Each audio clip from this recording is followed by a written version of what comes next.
บายดีวันนี้สิออกมาถ่ายมื้อนี้เป็นวันเสาร์เดี๋ยวมื้อนี้เด้อวันที่13อยู่เมืองเฟสโนเฮามื้อนี้ก็แม่นตลาดนัดคือกันแต่ละเสาร์คันเฮาวันจะมีตลาดนัดอยู่เมืองเฟสโนอยู่ฮานเฮาจัดงานตลาดนัดน้อยเฮา so I'm going to show you a little bit of our morning market here in Fresno at Oil Store. So we give a chance for our vendors to come and enjoy with us and hang out with us for a couple hours. Okay? Let me show you. First of all, อันนี้เป็นสินค้าอันนี้เป็นของไม่มาเล่นหรอเพิ่นขายเพชรพลอยขายตุ้มหูขายแหวนในเวลานี้กำลังสิฮอดบุญบังไฟกลางคืนสิไปเที่ยวกะเป็นไผ่อยากได้เครื่องประดับเด้อนี่เด้อมาเอาอยู่แถวนี้เส้นมีแต่เส้นงามๆใส่คอก็ได้คันอยากได้หันไปคนงามได้เนาะคันแต่งก็ได้คนงามพอแห้งเลยแห้งแต่งแห้งสิงามขึ้นอีกอันนี้ก็ได้อันนี้สบายดีหลังจากนั้นก็ลูกค้าก็กำลังไหลมาอยู่ต่อไปก็เป็นห้านอีแม่แล้วสิขายส้มพักขายส้มปลาแม่นบ่ซีมบ่เบิ้งเอาไว้ให้นางโบเดี๋ยวตัวนึงเพิ่นจะได้อันกับนึงเด้อเอาไว้ให้มันเลยสบายดีนั่นเฮ้ยทางน้ำมันคว่ำออกนี่ก็สิเอามาโอ้ซีมบ่ให้ซีมเด้อผู้ขายผู้อันเฮ็ดกับซีมคือกันที่แม่ขันใส่เอาผักกระดับบัวหนึ่งแล้วก็ผักแปะบักแปดอยู่ในเด้อจังเลยเสียนั่นไข่ให้เพิ่นเอาถุงนึงบ่ถูกไปเลยถุงเบิ่งก่อนบ่ไปหานั่นก่อนเอาน้ำให้แม่เลยเด้อน้ำบ่โอเคอัพหยุดปั๊บแป๊บนึงจังสิถ่ายใหม่ไปขายเครื่องก่อนแบบนี้แหละเพราะว่าคนผู้เดียวทั้งเอามาให้เจ้าเลยแม่ขี้เล็กก็ได้เท่านั้นแหละโอ้มันหมดแล้วเนาะฉันซันเลยหมดเท่านั้นบ่มันแหละโอเคบังแปมให้เพิ่นก่อนจังสิมาใหม่เข้าไปขายเครื่องนิดนึงเพราะว่าเฮาก็เป็นคนบิซี่สบายดีแม่เอาปลาแดงเข้าแล้วบ่อยู่ไสโอ้ยกระตาคือเสียไปนี่แหละคนบิซี่แล้วก็มันนั่นเบียกหลายขอบใจเด้อที่มาเด้อมาอุดหนุนเฮ้ยสบายดีเพลงมาแม่เป็นปิ้นอยู่ที่ไปบ้านนั้นนะเพลงมันเข้ากันตลาดน้อยโน่นนี่นะเพลงอย่างอีกเขาจะแต่งให้อย่างนี้โอ้ยังเสียนั่นอยู่ยังใส่อยู่สบายดีAI ท่านโอเคแม่อันนี้มีเขียบหมูเด้อขึ้นมาแถวนี้ค่ะซิมี่คือเขาว่าแหละอันนี้มันส้มแซ่บที่สุดอยู่ในโลกนี้พ่อแม่เขาเห็นอันนี้โฆษณาแล้ว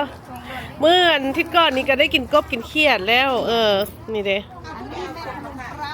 น้ำมันจะเล่าคุณได้นี่มันมีอันนั้นได้มันเพื่อสิมาฮอดพี่ก็ได้ขี่ยนต์มาผุนได้อันนี้ก็ได้มันเป็นธรรมดาความทะเลความน้ำอันนั้นทะเลมาครึ่งโลกมันนี่เด้มีอันนี้แม่นไข่หินด้านนี้เด้อมาซื้อมาเด้อแคบหมูเป็นยังไงจังมักแคบหมูแถวนี้นี่หลายสูตรเนาะต่างเมืองก็มาอีกโอ้ขอบใจเด้อแบบนี้แหละตลาดเฮาอันก็มีย้อนเพราะว่า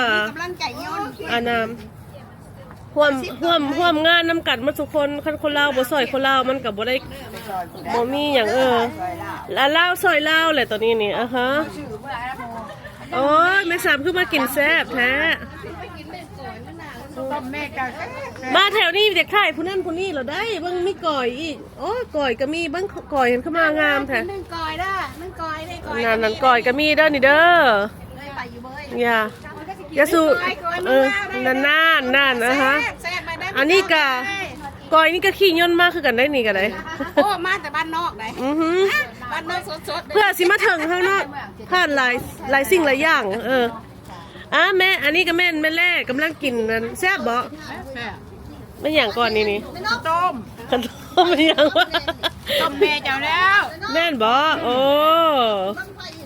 แล้วก็นี่แม่น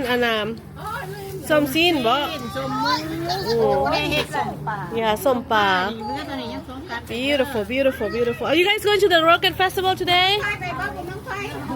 it's gonna be fun it's gonna be fun yeah welcome to Fresno where are you from oh okay enjoy the heat okay oh yeah okay นี่ต่างเมืองมา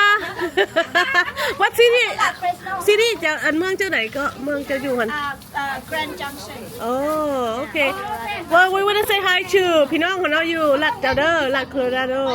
เพราะนั้น Fresno กับ friendly บ่ oh yeah yeah okay all right so then we have sausages อันนี้แม่นใส่กรอกแล้วนี่เด้อใส่กรอกเลยกับมื้อเช้านี่เพิ่นนันทอดเคียบหมูฮ้อนๆมาเป็นซ้ำตัวนี้หั่นแม่หมอนว่าเฮ็ดนี่แม่หมอนเฮ็ดแล้วนี่เด้อสูตรเจ้านี่ก็แซ่บคือกันอันนี้ก็ได้ปิ้งมาอีกโอ้มีการซีมอีกว่านี่เบิ่ง ใช่ไหมนะ try เด้ออุ้ยแซ่บ ปิ้งใหม่โพด บ่เป็นหยังนี่เด้ผักหอมครบเด้ออืมเข้าใจได้ไหมเด้อแซ่บหลายเราบ่ได้ใส่เจ้าน้ำมันจะบ่หลายหั้นนะมันแซ่บรสชาติก็ดีอีกนี่เด้ออันนี้หันแม่นแม่ค้าประจำอันนี้ขายยานามสกุลอยากใส่นี่เจ้านี้เฮ็ดแซ่บเด้อพี่น้องเด้อเจ้าสิหาอยู่ใส่บ่ได้อีกคันมาเฟรชโนนี่ฮะอาจจะได้กลับมาใหม่อีกไปขายเครื่องอีกก่อน